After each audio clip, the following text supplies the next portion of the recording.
ভালো আছো? হ্যাঁ বাবা ম্যাক্সিল আমি ভালো আছি বাবা। মা বাবা ভালো আছে? সবাই ভালো আছে বাবা। আর তোমরা বুড়ো বয়সে কি শুরু করবে? আরে বলো না বাবা, তোমার শ্বশুর মশাইকে তুমি চেনো তো? কতবার করে বলছি, বলি এই দেখো বয়স হয়ে গেছে, শরীর আর টানে না, বাচ্চা কাচ্চা নেওনি। বাহ। হ্যাঁ কাঁদে লোক কোনো কথা শোনে না। ও ভগবান দিচ্ছে আর তোমরা নিয়ে যাও। হ্যাঁ হ্যাঁ মা ফোটার টাইম হয়ে গেছে, ফোটা লাগাও। ও কপালটা একটু আগিয়ে দাও। হ্যাঁ ফোটা লাগাও। জামার কপালে দিলাম ফোঁটা, জামাই আমার 8 কুলোর বেটা।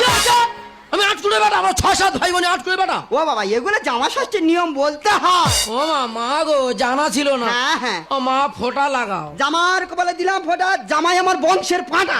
আমি পাটা পুরো ছাগলের ওপর ফেলে দিয়েছো? ও বাবা বংশের বড় জামাই হলে এই নিয়ম কানুন গুলো বলতে হয়। ও জানা ছিল না, জানো মা? হ্যাঁ, ও হ্যাঁ। মা আশীর্বাদ দিলে সেরে নাও। হ্যাঁ হ্যাঁ আশীর্বাদ করি তোর মাথার কাছে, তুই ভিক্ষ করে খাবি মিলন মোড়ে।